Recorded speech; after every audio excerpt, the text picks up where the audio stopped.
Recently, I opened ChatGPT and I didn't know what question to ask. That made me think that more often than not, we just don't know what questions to ask. Isn't this ironical? We are looking for answers, but keep asking the wrong questions. This is why in this video I will tell you the right questions you should ask yourself according to Stoics. So today I want to give you 12 questions that I think about all the time, sourced from Stoics and other wise people from the past, that will help you whoever you are and whatever you are doing in your life.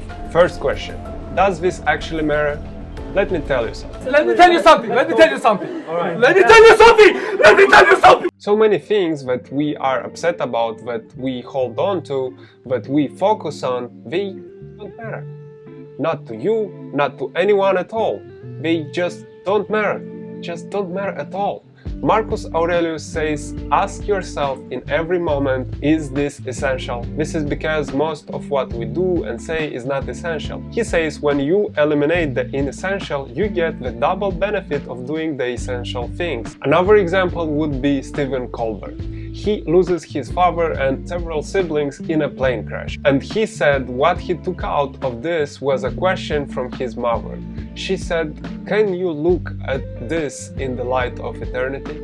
Does this matter in the big picture? Because there are so many unimportant things that we trivially get upset about, that we focus on, but in moments of crisis, we get the real clarity. You get the real clarity when you realize it didn't matter at all.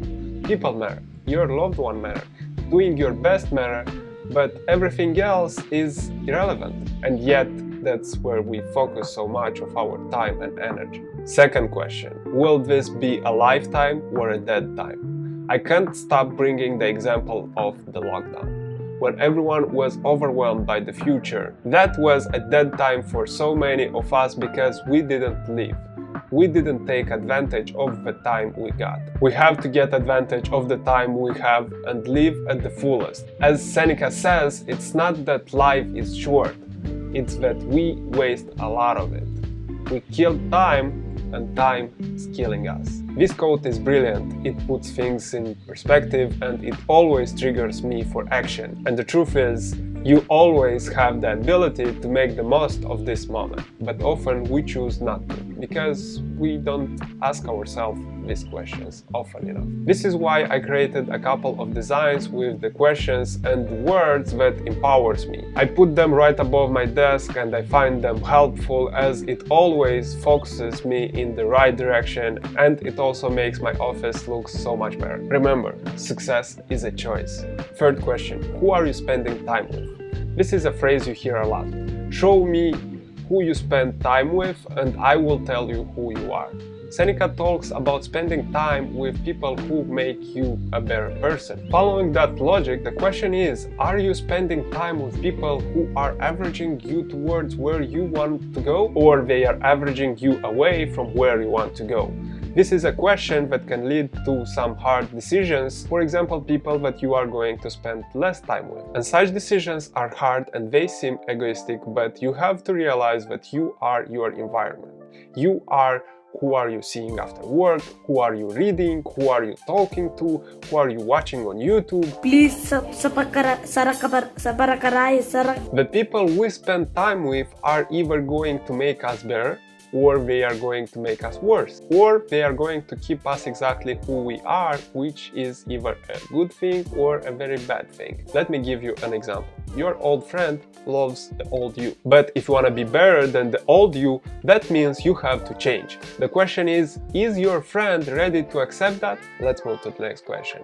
The fourth question: is this in my control? Epictetus says this is the key question, which is the main task of a philosopher in life. By answering this question, you separate the things that are up to us and the things that are not up to us. And so much of the time and energy we spend in this life are on the things that are not up to us, that are not in our control. Why would we spend energy and time on that? You have to stop doing that.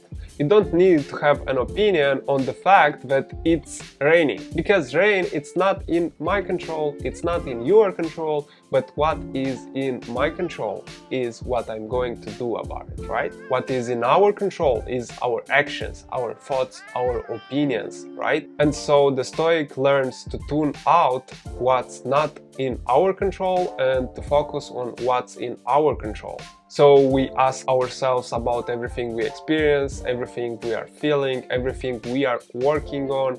Is this up to me, or I am throwing myself against a wall? Fifth question: what does your ideal day look like? According to Seneca, he says that life is made up of days. Therefore, how we spend our days is how we spend our lives. Does that make sense? It does to me, because it's really simple. And while we have days when it's just hard to get out of bed in the morning, you have to know where to create a picture of what does an ideal day look like for you. How are you trying to design your life if you don't know how a good day is like? What is your ideal? If you won't answer these questions, then you will end up just working on making more money, acquiring more fame, getting more power or influence or whatever. But you have to ask yourself, is this getting me closer or further away from the life I want? And then you have to look at each opportunity that comes along and ask yourself, is this getting me closer or further away from the kind of life I want to lead and the kind of person that I want to be? And this leads us into the next question: to be or to do? This is the key question that comes to us from the great strategist John Boyd. He determined that basically there are two paths in life. There is a person who wants to look important, that wants to achieve a high rank, that wants to be in the newspaper or on TV. And there is the person who wants to quickly get things done. You know, I think it was Truman who said, it's amazing how much you can accomplish if you don't care about who gets credit. To be or to do is largely about credit. Do you care about accomplishments, or do you care about impact? Do you care about credit, or do you care about getting things done? You have to ask yourself, am I trying to be an important person, or I am trying to accomplish important things? And this question is crucial. To be or to do? Next question: how are you measuring your life? Hillel said, if I am not for me, who is? Then he said, if I am only for me, who am I? This, I think, is related to the idea of to be or to do. What's motivating you?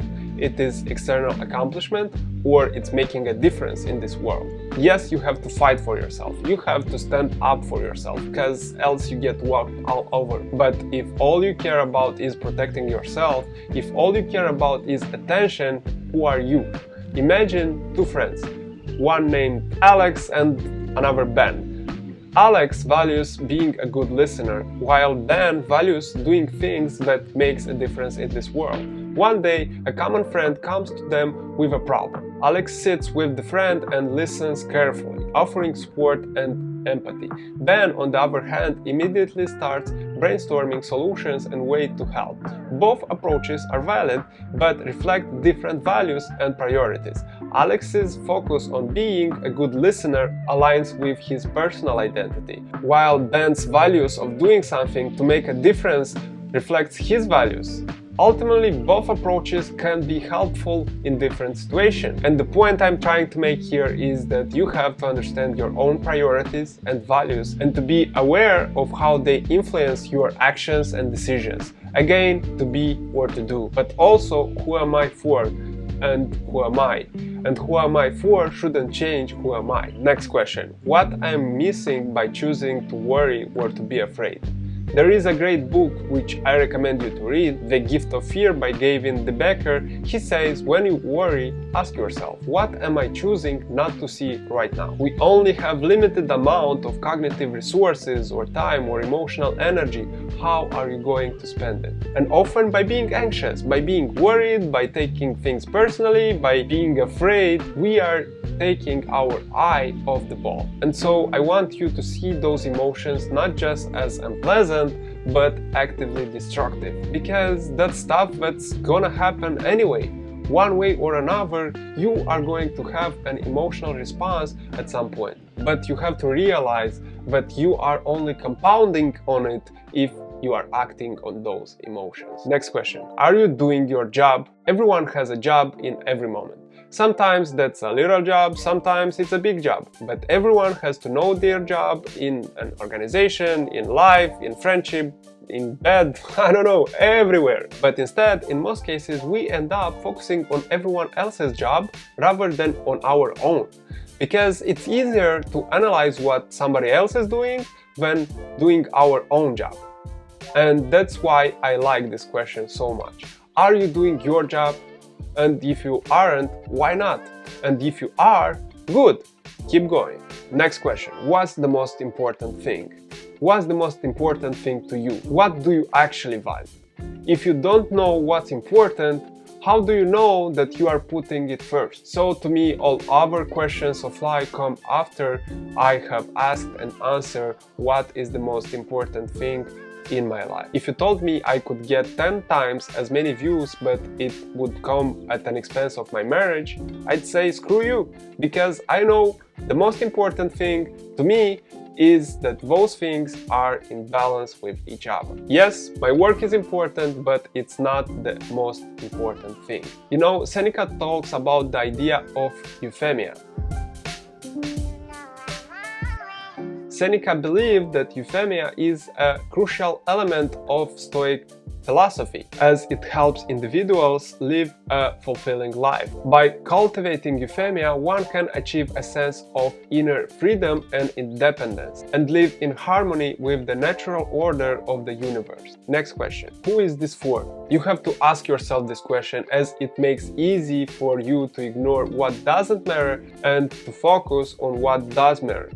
Who is this for? You always have to know who you are making it for. Is this for you? Is this for your boss? Is this for your kids? Is this for your wife? You have to answer this question, as it can motivate you and narrow your attention, which is the first step of deep focus. I answered this question, and I know this video and all my videos are for you, my audience, the like-minded people that face the same struggles as I do. But the effort I do to make these videos is for me. I like effort! Yeah, give me more effort! No, the effort is for me because it's the only way I can develop. Next question. Is this who I want to be? Is this representative of the person that I see myself as, that I'm trying to become? Or I'm giving into my lower self here? Am I taking a shortcut here? Am I doing something that the person that I see myself as wouldn't do? Tim Fargo once said, who you are tomorrow begins with what you do today. When you do things, you have to ask yourself, is this representative of my character, of my priorities, of my values, of the man I wanna be? If the answer is no, don't do it. Just don't do it. How we do anything is how we do everything. You have to ask yourself this question. Is this who I want to be? Every interaction, every situation, big or small, it all adds up in a way that nothing else can. And the last but not the least important, what is the meaning of life? I left this question at the end because you have to know yourself to answer this question. As it comes to us from Viktor Frankl, who survived the Holocaust, he writes the amazing book Man's Search for Meaning. He says, we ask what is the meaning of life, but actually it is life that is asking us that question, and it's our actions, it's our decisions that provide the answer. Meaning is something that we create from our actions, from our decisions, from our choices, from who we choose to be. So you create the meaning for yourself. These are the questions that if you ask often enough, the answer will make you who you are capable of becoming. Remember, don't be a victim, be a victor.